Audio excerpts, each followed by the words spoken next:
Good evening. तो start करते हैं क्लास 9th और 10th के नए चैप्टर से, जिसका नाम है पीरियोडिक टेबल। क्लास 9th में या आईएससी में है, ठीक है, और क्लास 10th में सीबीएसई में, ठीक है। कोई दिक्कत? केमिस्ट्री के लिए इंपॉर्टेंट है, केमिस्ट्री से पढ़ना आसान होता है, ठीक है। ये चैप्टर क्यों इंपॉर्टेंट है? क्योंकि केमिस्ट्री अगर पीरियोडिक टेबल चैप्टर हम लोग पढ़ लेंगे तो हमें क्या होगा, लगेगा कि केमिस्ट्री आप बहुत आसानी से समझ रहे हो, ठीक है ना। तो पहले है क्या, इसमें सिलेबस का क्या क्या पार्ट है वो देख लो। तो Dobereiner's triads, Newlands law of octaves, Mendeleev's contributions, modern periodic law, the modern periodic table, groups and periods, general idea, मतलब डॉबर्नियर का क्या रूल था, अलग अलग साइंटिस्ट अपने जो दिए थे अलग अलग पीरियोडिक लॉ, उनके बारे में जानना है, ठीक है। उसके बाद discovery of atomic number and its use as a basis of modern periodic law, as a basis of modern periodic law, modern periodic table, group 1 से लेके 18, पीरियड हो गया 1 to 7, special reference alkali metals, alkaline earth metals, halogens और zero group element. ये syllabus का part है आपका, मतलब इतना चीज आपको खत्म करना है। लेकिन वही है ना, सिलेबस दिखा देने से चैप्टर का नहीं समझ में आता कि चैप्टर स्टार्ट कैसे करना है। तो व्हाट इज द, एक क्वेश्चन से स्टार्ट कर रहे हैं और उसी से समझने का कोशिश करना है कि आखिर आप इस चैप्टर को क्यों पढ़ रहे हो। कोई दिक्कत? ठीक है, इस चैप्टर के पढ़ने के पीछे क्या रीजन है उसको समझते हैं। तो what is the need, what is the need for periodic table, for periodic table. Periodic table का नीड क्या है, ठीक है, क्यों जरूरी है पीरियोडिक टेबल, ठीक है। पीरियोडिक टेबल देखो क्या था, शुरुआत में लगभग 30 एलिमेंट्स के आसपास डिस्कवर हुए थे। जब शुरुआत में केमिस्ट्री लोग पढ़ना स्टार्ट किए थे तो उस समय में नॉर्मल जो डिस्कवर्ड एलिमेंट्स थे वो क्या थे, कितने थे, 30 थे। और ये सारे के सारे क्या थे, नेचुरल। ये क्या थे, नेचुरल थे। तो जैसे आप लोग को भी अगर हम बोलेंगे कि 30 एलिमेंट है उसको रट जाओ, ठीक है, तो रटना आसान होगा क्योंकि नंबर्स कम। आज के डेट में अगर मॉडर्न हम लोग आज के डेट में आ जाए तो 118 एलिमेंट्स नोन है, ठीक है। और इसमें भी आफ्टर 92 एटॉमिक नंबर मैक्सिमम जो है वो मैनमेड एलिमेंट है, यानी कि अब इंसान खुद से एलिमेंट बनाने लग गया है। अब नेचर से एलिमेंट नहीं बनना, मतलब भगवान एलिमेंट बना के भेजे तो अलग था, अब इंसान भी अपना एलिमेंट बनाने लग गया है। तो दिक्कत इसमें समझ में आ रहा। लेकिन 118 एलिमेंट को याद कर पाना, सिर्फ 118 एलिमेंट्स को मत बोलो, साथ में ये भी समझ पाना कि ये किस तरह के कंपाउंड को फॉर्म करेंगे, ठीक है। उसके बाद सबके प्रॉपर्टीज पे भी कंट्रोल हो पाना। क्या चीज पे कंट्रोल हो पाना, प्रॉपर्टीज पे। मतलब आप सिर्फ 118 एलिमेंट को नहीं याद कर रहे हो, पीरियोडिक टेबल को आप अगर मान लो कि सही से जो आज के वे में पैटर्न बना हुआ है, अगर उस हिसाब से आप पीरियोडिक टेबल को सही से याद कर लेते हो तो फिर सिर्फ आप 118 एलिमेंट 118 एलिमेंट्स को नहीं याद करते हो, बल्कि उससे जो कंपाउंड फॉर्म होते हैं वो कैसे कैसे कंपाउंड फॉर्म होते हैं वो भी समझ में आ जाता है, साथ में उसका प्रॉपर्टीज भी समझ में आ जाता है, ठीक है। तो बेसिकली आप बोल सकते हो कि एलिमेंट्स को आसानी से याद कर पाने का एक जरिया निकाले साइंटिस्ट लोग, जिसको हम लोग क्या बोलते हैं, पीरियोडिक टेबल। कोई दिक्कत है ना, एक आसान सा जरिया जिसके थ्रू हम लोग 118 एलिमेंट्स को ही नहीं बल्कि उनसे बनने वाले कंपाउंड्स को भी समझ सकते हैं और साथ में इन 118 एलिमेंट्स के प्रॉपर्टीज को भी समझ सकते हैं। कोई दिक्कत? क्लियर है? अब ये आप लोग को जो दिया हुआ है तो इंट्रोडक्शन के फॉर्म में ये चीज इंपॉर्टेंट है, ठीक है। वही चीज है जो अभी हम समझाए हैं, तो ऐसा कुछ नया नहीं समझाए हैं, ठीक है। जो चीज सब जानते हैं, हर साल पढ़ते हैं लोग, यही चीज पढ़ते हैं और आगे के क्लासेस में जाते हैं। तो क्या जरूरी था, क्यों जरूरी था, है ना, पीरियोडिक टेबल? तो it is a human instinct to classify, that is to put the things of one kind in one group and other kind in another group. Towards the end of 18th and beginning of 19th centuries, more and more elements began to be discovered, and the individual properties and compounds have begun to be studied. Soon the need arose for classifying them so as to make their comparative study easier. मतलब पढ़ाई आसान हो जाए इन 118 elements का, उनके properties का, और साथ में उनसे किस तरह के कंपाउंड फॉर्म हो रहे हैं इसका, इसके लिए क्या बनाया गया, साइंटिस्ट ने क्या निकाला, पीरियोडिक टेबल निकाला। ठीक है, कोई दिक्कत यहां तक मेरे ख्याल से क्लियर है अच्छे से? कोई डाउट है पूछ सकते हो। ठीक है, पूछ लो, कोई दिक्कत नहीं है। नहीं पूछना है, चलो बहुत अच्छी बात, इसी तरह नहीं पूछते। ठीक है, हाँ, ज्यादा चीज पूछना नहीं चाहिए। क्या पूछता वो है ना जिसको डाउट होता है, दिक्कत है ना। तो डाउट अब दो जने ने कुछ नहीं पढ़ा, उसको क्या डाउट होगा। ठीक है, तो ऐसे नहीं है, तुम लोग सही है, तुम लोग पढ़ रहा है। ठीक है, ये जनरली 11th 12th में ज्यादा मिलता है, तुम लोग के क्लास में तो उतना दिक्कत नहीं है। ठीक ना। It helps in studying. अब रीजंस क्या क्या है क्लासिफिकेशन ऑफ एलिमेंट करने का, मतलब हम लोग जो पीरियोडिक टेबल में अलग अलग तरीके से जो क्लासिफाई करेंगे एलिमेंट को, इसका रीजंस क्या क्या था। It helps in studying the elements in an organized manner. It helps in correlating the properties of elements with the fundamental properties of all the states of matter. It helps in defining the relationship of one element with another. तो आपसे अगर कोई पूछेगा what are the reasons for, तो ये तीन points आप लिख सकते हो। मैंने क्या तो तीनों बता ही दिए, समझा ही दिए हैं। ठीक है, इसका मेन काम क्या था, एलिमेंट्स को अच्छे से, उनके प्रॉपर्टीज को अच्छे से पढ़ पाना, समझ पाना, आसानी से याद कर पाना, इसीलिए क्या बना, पीरियोडिक टेबल बनाया गया। ठीक है, in the beginning attempts were made by chemists to classify elements on the basis of factors such as density, malleability, ductility, etc. मतलब अच्छा यहाँ पे देखो केमिस्ट ट्राई क्या कर रहे हैं, केमिस्ट बेसिकली ट्राई कर रहे हैं ना कि एलिमेंट्स को जो हम क्लासिफाई करें, क्लासिफाई करने का मतलब समझा, मतलब कि जो हाँ टेबुलर फॉर्म में किसी चीज को रोज में रख रहे हैं, किसी चीज को ग्रुप्स में रख रहे हैं। ठीक है, मतलब रोज में और कॉलम्स में टेबुलर फॉर्म में रख रहे हैं, ऐसा सोचो।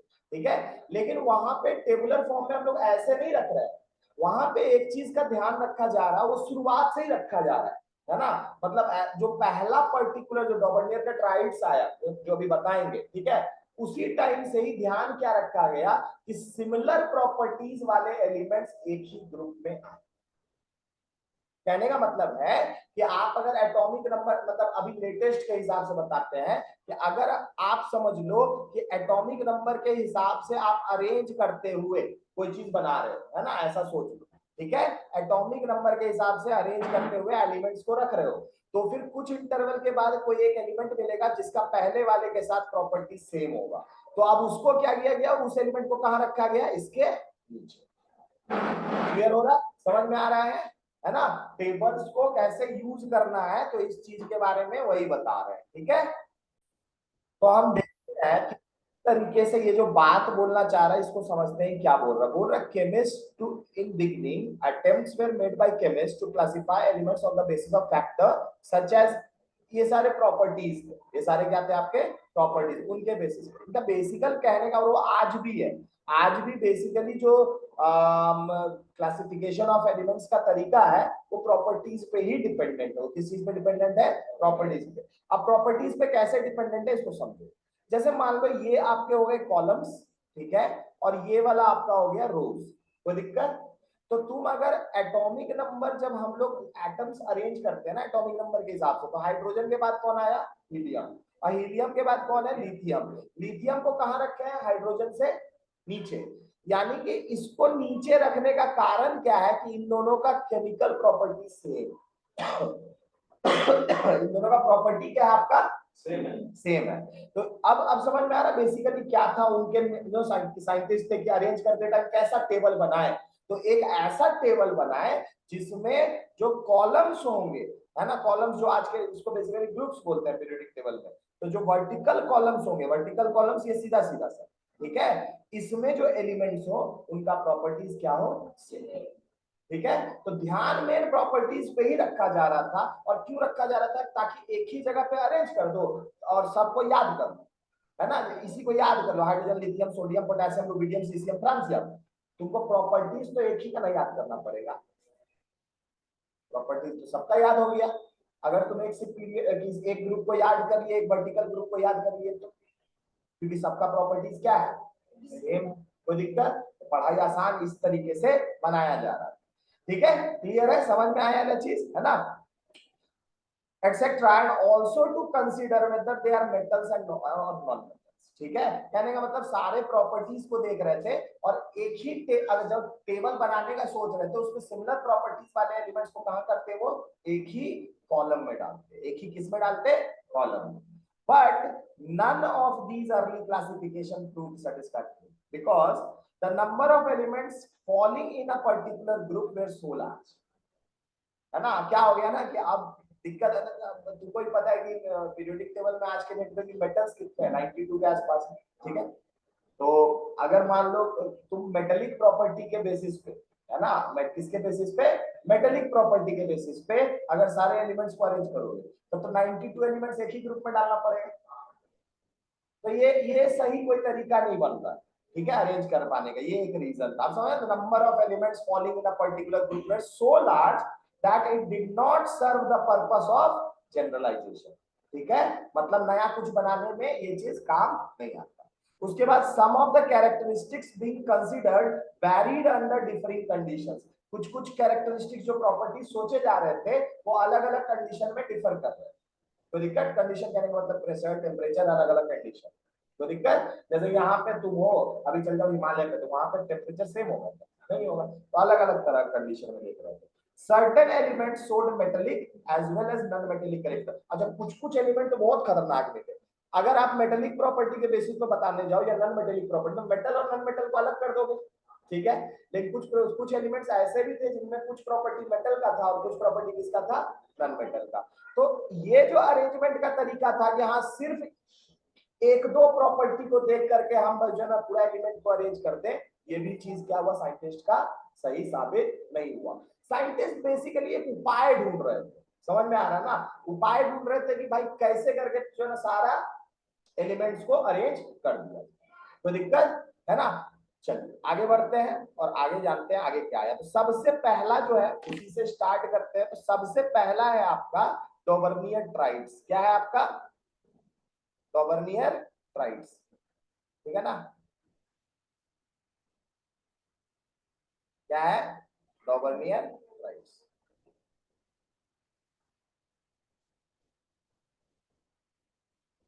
चलिए सबसे पहला स्टार्ट करते हैं आपका अच्छा, अब डॉबर्नियर ट्राइड से पहले एक और साइंटिस्ट थे, उनका नाम थोड़ा ध्यान में रख लो, ठीक है, ऐसे ही है ना। डॉबर्नियर ट्राइड से पहले विलियम प्राउट नाम के साइंटिस्ट थे, उन्होंने भी अपना एक स्कीम दिया था, ठीक है, और उनको एक मतलब अपना पीरियोडिक लॉ दिया था। पीरियोडिक, अच्छा पीरियोडिक का मतलब क्या हुआ, देखो पीरियोडिक टेबल जो नाम है ना, इसके पीछे भी कुछ रीजन है, लॉजिक। क्या नाम है इसका, पीरियोडिक टेबल। पीरियोडिक मतलब क्या होता है ना, which repeat itself after a certain period. सही बात है, विच रिपीट्स आफ्टर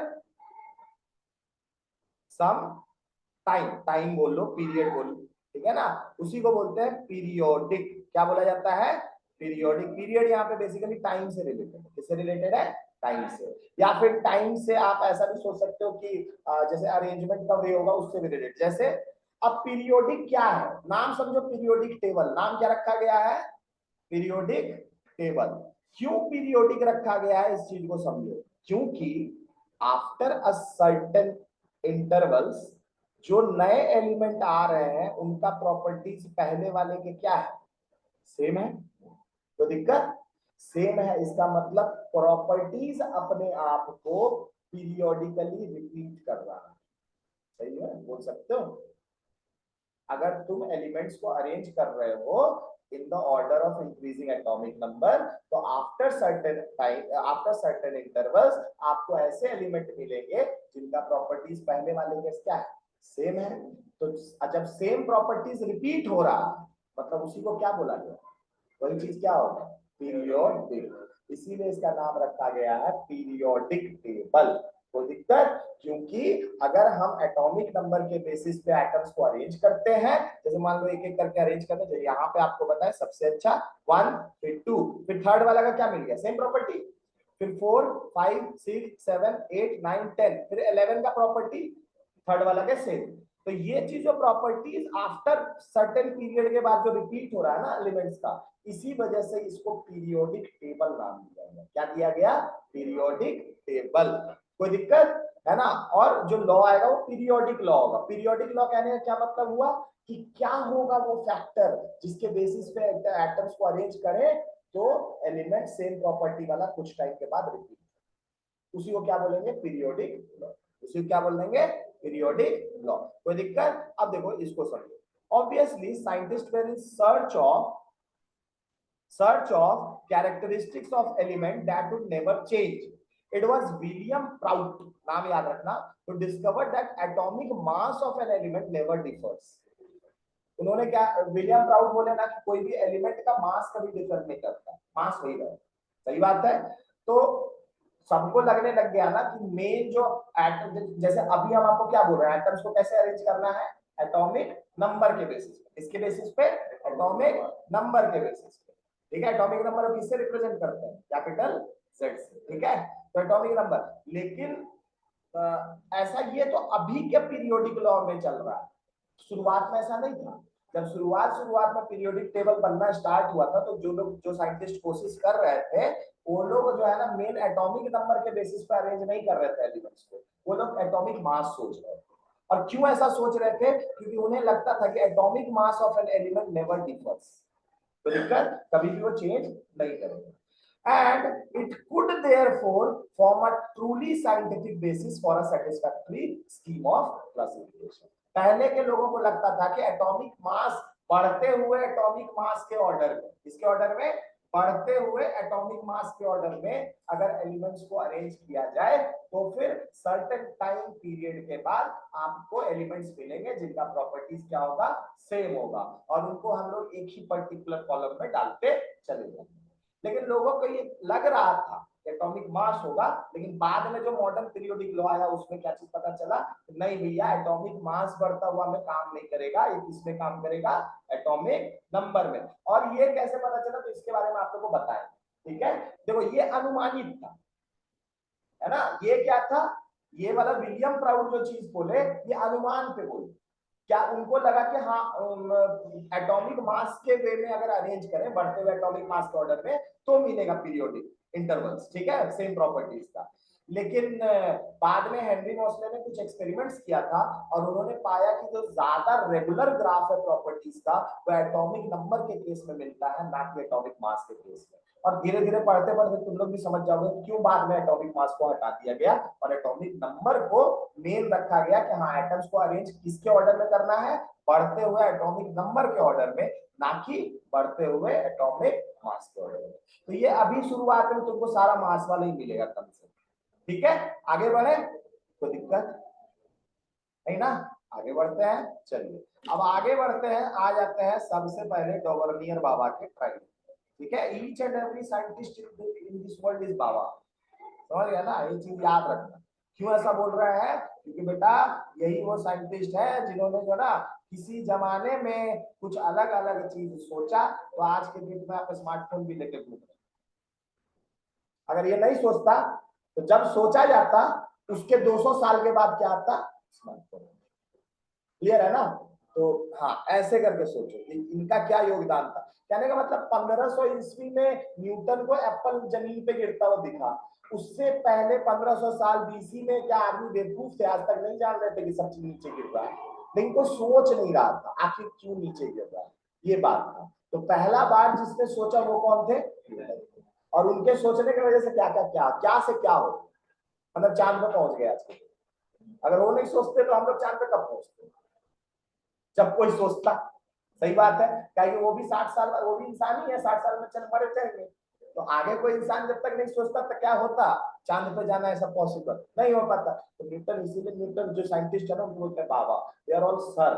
क्या बोला करो? सर। ये कहीं ना कहीं के प्रोफेसर हैं, बड़े बड़े रिसर्चर हैं, इस बात को दिमाग में रखिए।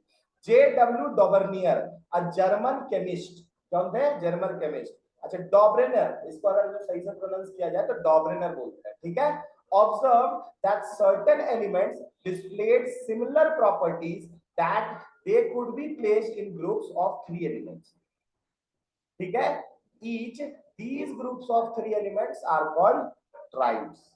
तो इसको सिंपल वे में बताएं तो आप बहुत सिंपली इसको सोचो, उन्होंने क्या किया ना, 3 एलिमेंट को वर्टिकल कॉलम में अरेंज किया। कैसे कैसे अरेंज किया? वर्टिकल कॉलम्स में। जैसे जो एक सेट जो बनाया, लिथियम, सोडियम और पोटेशियम। तो सेट बना, कौन सा बना? लिथियम, सोडियम और पोटेशियम, ठीक है। और विलियम प्राउड क्या बोल दिए थे कि एटॉमिक मास जो है ना वही मेन कारण होगा, है ना। तो लोग भी जो साइंटिस्ट भी थे वो भी एटॉमिक मास को ही लेकर के हर एक पर्टिकुलर देते जा रहे हैं, ठीक है। तो इनका भी जो मेन जो ये ट्राइड बना है उसमें भी मेन जो हाथ था वो किस चीज का था? एटॉमिक मास ऑफ एलिमेंट का था, ना कि एटॉमिक नंबर ऑफ एलिमेंट का। कैसे था उसको समझो। इनका कहना था कि अगर 3 एलिमेंट्स को हम वर्टिकल कॉलम्स में अरेंज करेंगे तो उन तीनों का प्रॉपर्टी सेम होगा। और वो तीनों एलिमेंट्स कौन होंगे? तो पहला एलिमेंट जो होगा उसका मास 7u, दूसरा एलिमेंट जो होगा उसका एटॉमिक मास 39u, और ये बीच वाला का होता है 23u। तो बोले ना कि पहला का मास और लास्ट वाले का मास का एवरेज निकाल दो तो बीच वाला का निकल जाएगा मास। ये तरीका था उनका अरेंज करने का।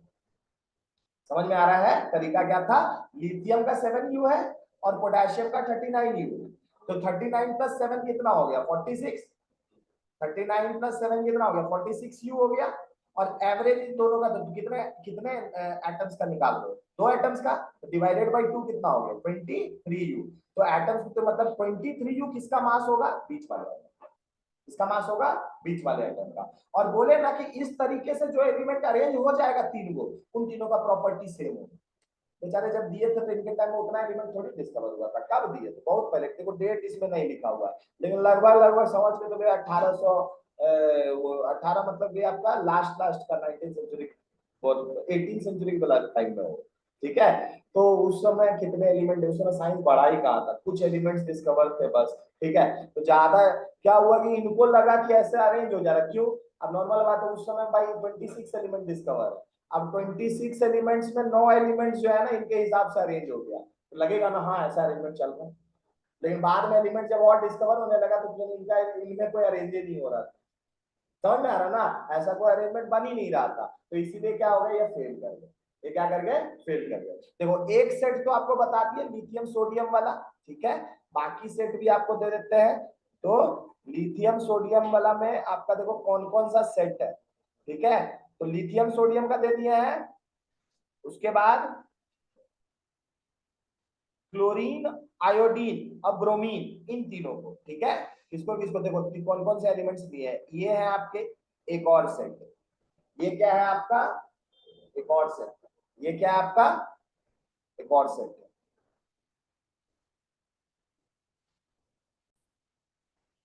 है। तो ये तीनों हो गए एक डबल ट्राइड, ठीक है। एक डबल ट्राइड आपका और है, एक डबल ट्राइड हो गया कैल्शियम, स्ट्रोंशियम और बेरियम। इन तीनों का प्रॉपर्टी सेम है। अच्छा, इनका जो तीनों ट्राइड्स था वो प्रॉपर्टीज के मामले में करेक्ट था, ये बात को याद रखना। मतलब सही में जो 3 एलिमेंट्स अरेंज किए थे उनका प्रॉपर्टीज क्या था? सेम। का प्रॉपर्टीज क्या था? सेम था। लेकिन बात ये है कि ये जो ट्रेंड था ना अरेंज करने का, ये दूसरे एलिमेंट्स में फिर काम नहीं, ठीक है। दूसरे एलिमेंट्स में फिर काम नहीं किया, इसीलिए इनका मतलब ट्राइड फिर क्या हो गया? हटा दिया गया। तो कैल्शियम, स्ट्रोंशियम एंड बेरियम ये एक अलग एग्जांपल है। ये भी देख सकते हो, सबका property all are metals, oxide, सबका प्रॉपर्टी सेम है, ठीक है। और अरेंजमेंट का तरीका क्या है? ट्राइड्स। अरेंजमेंट का तरीका क्या है? ट्राइड्स। सिमिलरली एक और है आपका इसी तरह का एग्जांपल, जैसे कि बताए, ठीक है। क्लोरीन, ब्रोमीन और आयोडीन, इन तीनों की प्रॉपर्टी सेम है, तीनों हैलोजेंस है। मतलब आज के डेट में भी तीनों को एक ही ग्रुप में रखा गया, मतलब तीनों का प्रॉपर्टी जो उस समय वो देखे वो आज के डेट में भी सही है, मतलब तीनों को एक ही ग्रुप में रखा गया, ठीक है। लेकिन बाकी एलिमेंट्स इस वे में अरेंज नहीं हुए, तो दिक्कत, तो इसीलिए ये फेल हो गया। मतलब rest of the elements can't be arrange in this particular way of triads, ठीक है। तो reason for discarding the law of triads. Next क्या है, reason for discarding the law of triads. Discarding का मतलब, हाँ डिस्कार्डिंग, हटाना, ठीक है। डिस्कार्डिंग मतलब क्या हुआ, हटाना। तो क्या क्यों हटा दिया गया, तो दो रीजन है। Reason for discarding, discarding the law of triad, हाँ Dobereiner fail to arrange all the then known elements in the form of triads. वो सिर्फ 9 ही एलिमेंट जैसा कि बताया वो अरेंज हुआ, उसके बाद और कोई एलिमेंट इस फॉर्म में अरेंज नहीं हो पाया जो इसका प्रॉपर्टीज क्या हो, सेम, ठीक है। The law did not fully apply even with in the same family.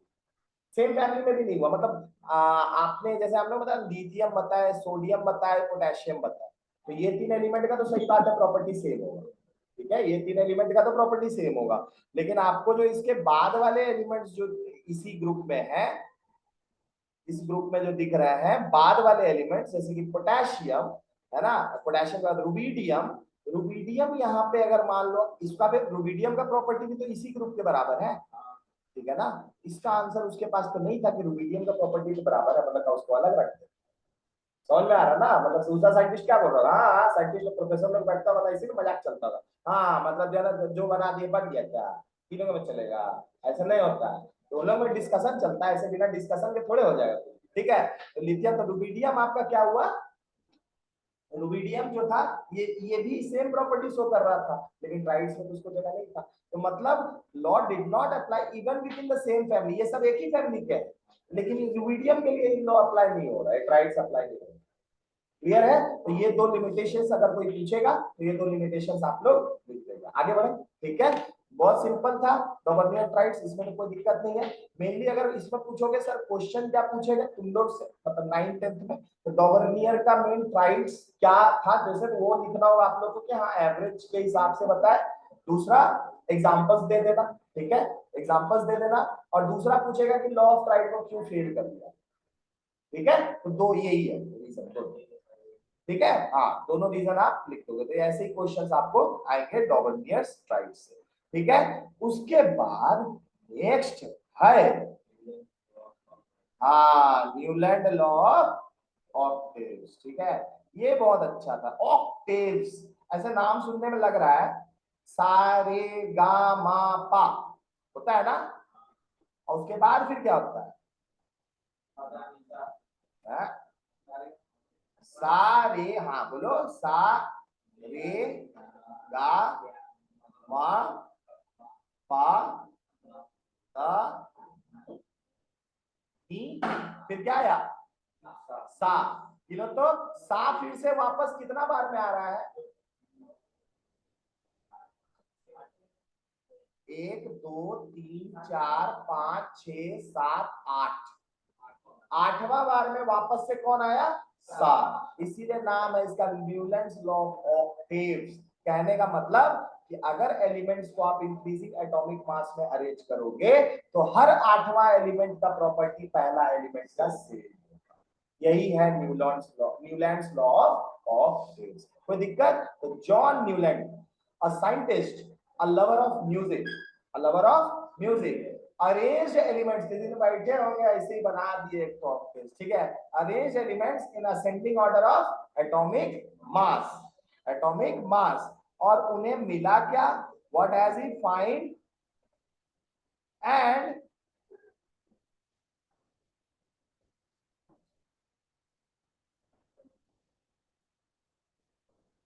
and found that every eighth element, found that every, जैसा कि आप लोगों को ऑलरेडी बता चुके हैं, every eighth element had properties similar to properties of first element, just as the eighth note of musical octave, musical octave इसी को बोलते हैं सा रे गा मा पा ता नी सा, ठीक है। तो इसका नाम है म्यूजिकल ऑक्टेव। तो उन्होंने इसी ऑक्टेव को देखते हुए एलिमेंट्स का एक ऑक्टेव बना दिया, क्या बना दिया, एलिमेंट्स का, और बोले कि 8वां एलिमेंट का प्रॉपर्टी क्या होगा, पहला का सेम होगा। Based on this observation, Newland gave his law of octaves for the classification of elements. Basically क्या था, तो when elements are arranged by increasing atomic mass, the properties of every 8th element starting from any element are a repetition of the properties of the starting. कोई दिक्कत, clear है? बढ़िया से, कोई doubt नहीं है इसमें, समझ में आ गया? ठीक है, अब इसमें उनका जो टेबल था जो बनाए थे वो डाल देते हैं, ठीक है। सो अच्छा, इसमें आपका संगीत का भी अलग अलग है, देखो इंडियन अलग है और वेस्टर्न वाला संगीत अलग है, दोनों का ऑक्टेव्स अलग चलता है।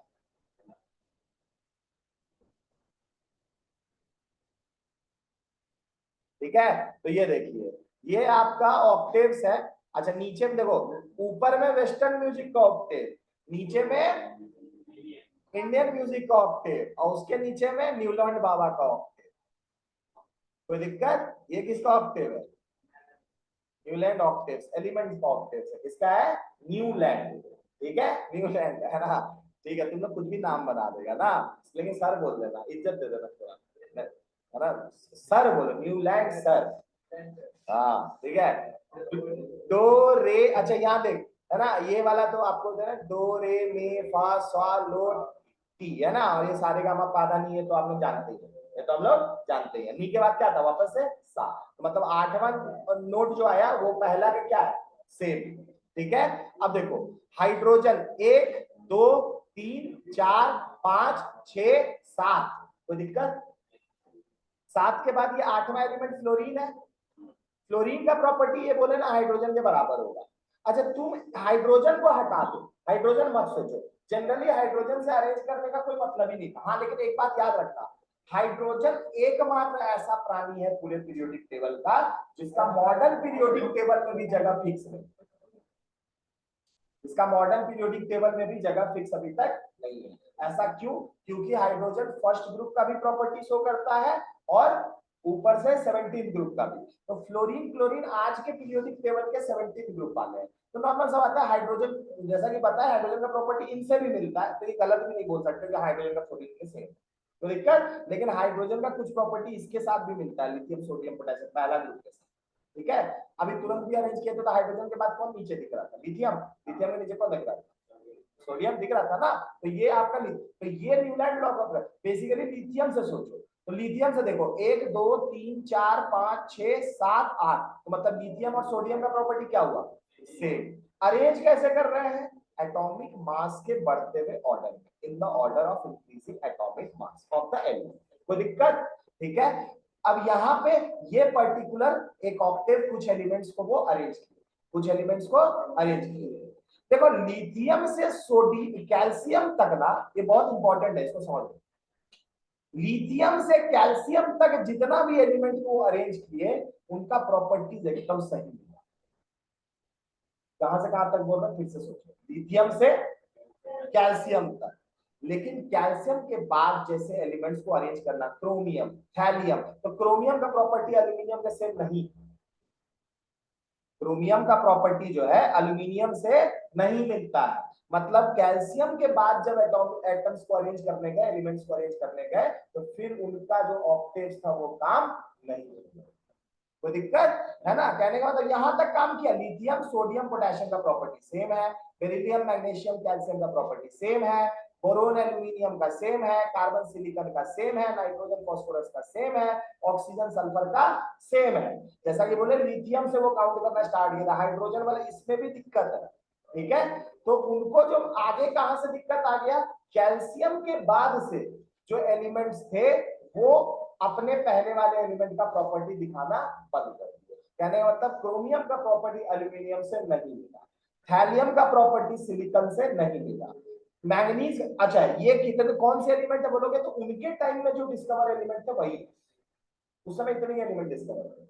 कोई दिक्कत? उस समय इतने ही एलिमेंट डिस्कवर हुए थे। कोई दिक्कत? समझ में आ रहा है? तो कैल्शियम के बाद से मतलब समझ में आ रहा होगा, जब एटॉमिक मास के बेसिस को अरेंज कर रहे थे एलिमेंट्स को, तो कैल्शियम के बाद से एलिमेंट्स जो है उनका प्रॉपर्टी मतलब सिमिलर प्रॉपर्टी, एक ही कॉलम का जो एलिमेंट्स है सिमिलर प्रॉपर्टी दिखाना बंद कर दिया। मतलब लिथियम से लेकर के कैल्शियम तक ये बिल्कुल सही साबित हुआ, उसके बाद ये नहीं हो पाया।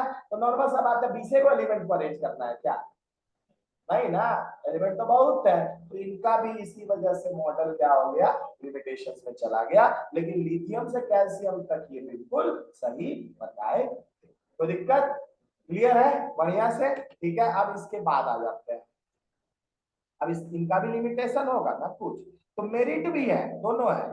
क्या क्या है? मेरिट भी है और साथ में ऑनर भी मिला है उनको इसके लिए। ठीक है, क्यों क्यों ऑनर मिला भाई? ये मिला बेटा क्योंकि जितना ही अरेंज किए ना, अब कुछो है तो गवर्नियर पहले ही कर रहेंगे, उनको तो कोई नहीं ना पहला स्थान से हटा देगा कि हाँ पहला अरेंजमेंट का तरीका कौन बताए। दूसरा साइंटिस्ट तब ना कोशिश किया जब गवर्नियर फेल हुए, अगर गवर्नियर फेल ही नहीं होते तो तब दूसरा साइंटिस्ट क्या करे? सही बात है ना? क्लियर है? तो साइंस ऐसे आगे नहीं बढ़ता। दूसरा बात, आप लोग ये चीज बहुत अच्छे समझो, एक रिसर्च आपके में जो एक छोटा सा थ्योरी दिया होता है ना, वो रिसर्च कंप्लीट होता है 60 साल 50 साल में। मतलब एक साइंटिस्ट मर जाता है, उसके बाद उसके रिसर्च को आगे जो साइंटिस्ट होते हैं या आगे जो प्रोफेसर होते हैं वो उसको आगे बढ़ाते हैं। मतलब जैसे अब तुम लोग पढ़ रहा है, हम पढ़ा दिए भाई 50 साल की उम्र तक, रिसर्च फील्ड में चला गया, तुम ही लोग में से मान लो एक आ गया मेरे ही कॉलेज में प्रोफेसर बन गया, है ना? तो मेरा मतलब क्या हो गया? सबॉर्डिनेट। अब हम मर गए, मेरा जो रिसर्च पेपर अगर मान लो आगे कुछ उस पर रिसर्च होना है तो कौन करेगा? कंटिन्यू जो आगे पीएचडी के स्टूडेंट्स होंगे और बाद में वो प्रोफेसर बनेंगे कॉलेज के, या फिर कोई साइंटिस्ट होगा पर्टिकुलरली, अगर किसी ऑर्गेनाइजेशन नासा हो गया इसरो, वो लोग। तो दिक्कत समझ में आ रहा ना? तो भाई इसलिए समझो कि आपको लग रहा है कि एक थ्योरी आपको तो डायरेक्टली बता दे रहे हैं ना, इससे आसान लग रहा, इतना लोग मेहनत करके सोचे 60-60 साल, तब आप लोग 2 मिनट में उस चीज को क्या हो रहा है समझ जा रहे हैं। क्लियर है ना? तो 60 साल किसी का वेस्ट हुआ, तब जाकर के आप लोग 2 मिनट में सीख रहे हैं। क्लियर हो रहा ना? तो एक दिन में कोई साइंस नहीं बना है। 1500 ईस्वी से लेकर के आज 2023 चल रहा, अभी भी रनिंग में है साइंस, अभी और आगे बढ़ना है। 30 साल में साइंस का सबसे ज्यादा बढ़ोतरी दिखा दिया, एक से एक चीज बनकर तैयार हो गया। सही बात है ना? क्या यही आज से 500 साल पहले इतना चीज बन रहा था? नहीं, क्योंकि उस समय साइंस ही नहीं डेवलप था, ये सब थ्योरी उस समय आइडिया नहीं किया था। तो जब तक साइंटिस्ट को पता नहीं चलेगा कि हाँ क्या है नहीं है, तब तक कैसे काम चलेगा? समझ रहे हो ना? तो जैसे जैसे धीरे धीरे करके साइंटिस्ट लोग अपना रिसर्च करते गए, नेचर को समझते गए, वैसे वैसे करके साइंस आगे बढ़ते गया। और आज के डेट में तो उसी साइंस को समझ के हम लोग एसी बना ले रहे हैं, पंखा बना ले रहे हैं, जिससे ह्यूमन लोग क्या है, मजा में है कि नहीं है? सही बात गलत बात? सही बात है ना? तो इसी तरह मजे में रहिए, कुछ कुछ बनाते रहिए इंसान को। अब थोड़ा दिन में रोबोट आएगा। क्या आएगा? रोबोट। अब रोबोट के आने के बाद ना इंसान जो आज के डेट में सब्जियों लाने के लिए घर से निकलता होगा वो नहीं जाएगा, है ना? रोबोट को भेज देगा। कोई घर का काम होगा, चाय पानी उसी से बनवाएगा। बाद में इंसान हो जाएगा कोढ़िया, इतना बड़ा बड़ा पेट निकल जाएगा सबका। ठीक है, तो बोलेगा आदमी काहे बन जाना? तो यही कारण है। क्या है, साइंस इतना आसान कर दे रहा है ना आने वाले टाइम में चीजों को कि क्या कहते हैं, लोग मेहनत करना अब उतना नहीं है। पहले का टाइम सोचो, लिखता होगा टाइप, जब टाइपराइटर नहीं होगा लोग क्या करता होगा? उस समय भी जाता होगा, डिग्री बनता होगा कॉलेज का, कैसे बनता होगा? उस समय लिख के देता होगा जो, हाँ कॉलेज से। फिर जब टाइपराइटर आया तो प्रिंट होकर मिलना स्टार्ट हुआ। और आज के डेट में जब कंप्यूटर प्रिंटर इतना ज्यादा आगे बढ़ गया तो बॉन्ड पेपर पर डिग्री बन के आता है। समझ रहे हो ना? तो बहुत खतरनाक हो गया। और जो जो पर्टिकुलर पेपर डिग्री वो भी स्पेशल स्पेशल प्रिंटिंग प्रेस से आ रहा है, पहले प्रिंटिंग नहीं होता था, पता? समझ रहे हो? तो कहां, और ये ज्यादा दिन पहले का बात नहीं है, 50-60 साल पहले में सब चीज डेवलप हुआ। 50-60 साल पहले 1980s 70s में जो डिग्री लिया होगा उनका डिग्री लिखित फॉर्म में आता था। मतलब जैसे प्रोफेसर है तो एक पेपर में लिख के देंगे he has successfully completed 3 years of graduation in this particular field. ठीक है, अब क्या होता है? प्रिंट हो गया। अब क्या होता है? प्रिंट हो गया। तो अब यहाँ पे इस चीज को समझिए, merits of Newlands classification, this system worked quite well for the lighter elements, for example lithium, sodium and potassium. ठीक है, ये मेरिट्स है। ठीक है, क्या है? मेरिट्स। डिमेरिट्स इसके बाद में। ठीक है, the system quite well work quite well for light, lithium के लिए, सोडियम के लिए, पोटेशियम के लिए काम किया। मेरिट्स का मतलब खूबी। हाँ, मतलब ये आखिर न्यूलैंड ये तो फेल कर गया तो भी, लेकिन इसका क्या इंपॉर्टेंस है वो चीज समझा रहा, तो मेरिट समझा। क्लियर है ना? विदाउट, अब it relates the properties of elements to their atomic masses.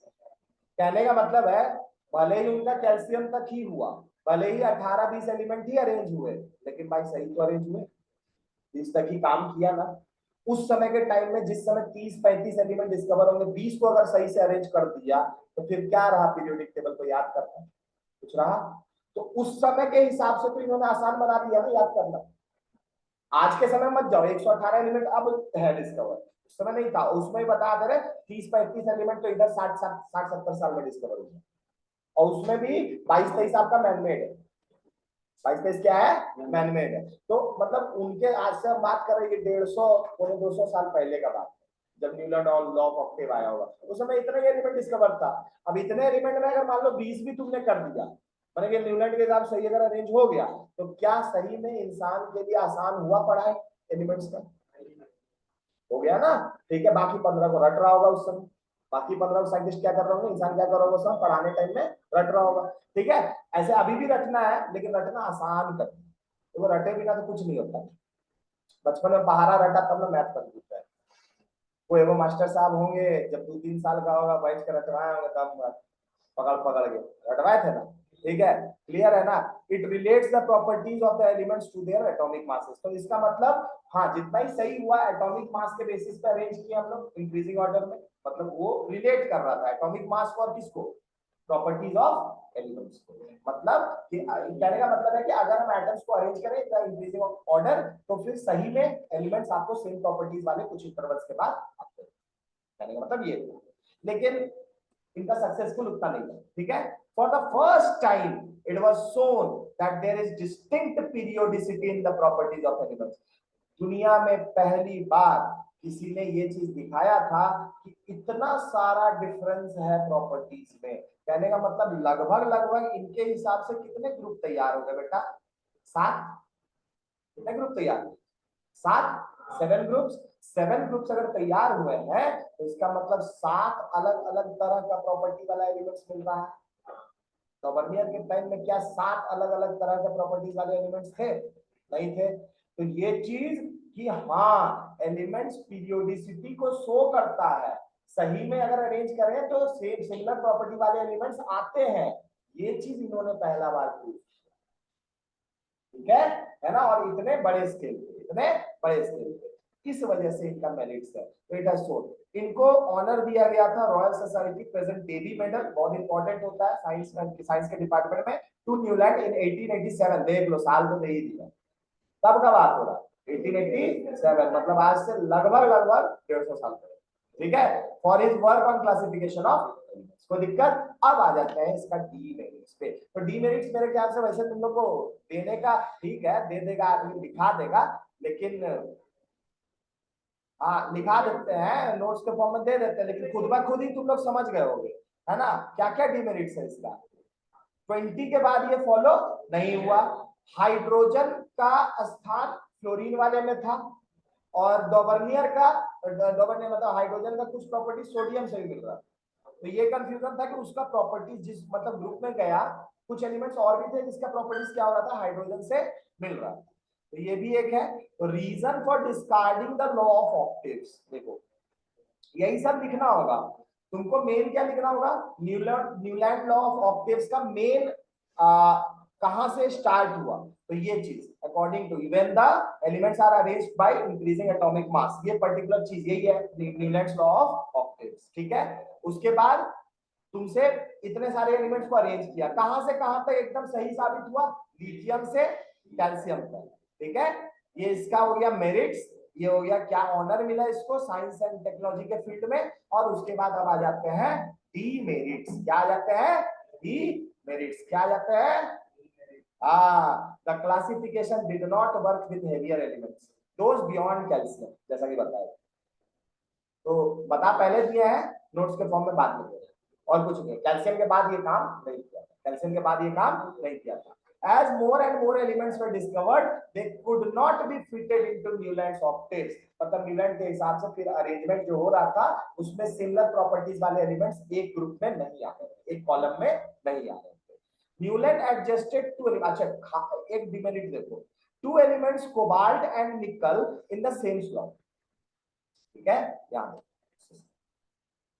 Cobalt, कहा गया कोबाल्ट, देखो कोबाल्ट और निकल ये दोनों मेटल है, हाइड्रोजन के साथ इसका सिमिलर प्रॉपर्टी बता दिया गया। और ऊपर से फ्लोरीन, फ्लोरीन क्या है, नॉन मेटल, तो नॉन मेटल के साथ भी इसको बता दिया गया। तो ये जो चीज मिल रहा है क्या है, गलत है। तो और दूसरा बात, दोनों को एक ही जगह क्यों रखे, ये भी एक क्वेश्चन मार्क था ना। अभी तक सारा एलिमेंट्स को आप एक एक रख रहे थे, है ना, एक पर्टिकुलर बॉक्स में एक एलिमेंट जा रहा था, तो इस बॉक्स में दो एलिमेंट क्यों डाले, तो वही रीजन लिखा है कि adjusted two elements cobalt and nickel in the same slot and these were placed in the same column as fluorine, chlorine and bromine. कौन होगा, ब्रोमीन, है ना, ब्रोमीन के साथ रखा गया, which have very different properties, जैसा कि बता इनका प्रॉपर्टीज कहीं से भी मिल नहीं रहा था, लेकिन सबको एक ही ग्रुप में रखते हैं, सब इनका लिमिटेशंस हुआ, ठीक है।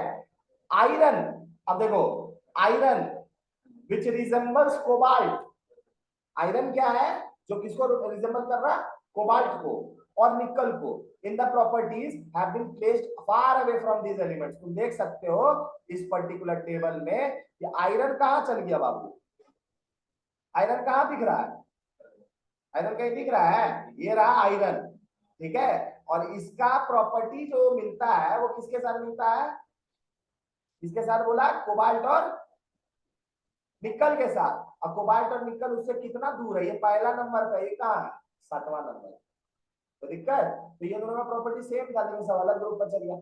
कहने का मतलब ज्यादा ये सब नहीं, ये तो उतना बोल दिया, सीधे सीधे जानो लिथियम से कैल्शियम तक ये काम किया, उसके बाद ये काम नहीं किया, काम नहीं किया कहने का मतलब है जब एलिमेंट्स को अरेंज कर रहे थे तो सेम कॉलम में, सेम पर्टिकुलर कॉलम में डिफरेंट एलिमेंट्स आ गए, मतलब ऐसे एलिमेंट्स आ गए जिसका प्रॉपर्टीज मिल नहीं रहा, जैसे कोबाल्ट निकल का प्रॉपर्टी कहीं नहीं क्लोरीन से मिलता है ना, आयरन का प्रॉपर्टी कहीं सल्फर से मिलेगा, ऑक्सीजन से मिलेगा, नहीं मिलेगा। तो मतलब कहने का मतलब है कैल्शियम के बाद ना प्रॉपर्टीज का मिलना सेम कॉलम्स में, इसमें बोल रहे हैं सेम कॉलम्स, याद रखिएगा ये जो वर्टिकली डाउनवर्ड चीज हो रहा है ये है कॉलम, और जो हॉरिजॉन्टली है ये है आपका रोज, ठीक है। तो अभी हम इतना, ये तो वैसे आगे चल के बताना है, अभी से बता दे, ये क्या है आपका रोज और ये क्या है आपका कॉलम, ठीक है।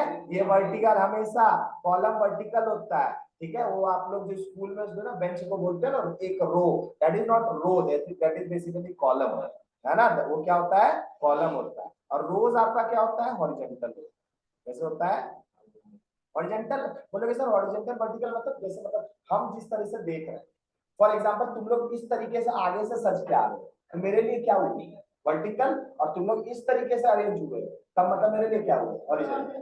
क्लियर है ना, कोई डाउट है, बढ़िया से समझ में आ गया, ईच एंड एवरीथिंग पूरा बढ़िया से, यहां तक में कोई दिक्कत नहीं, ठीक है।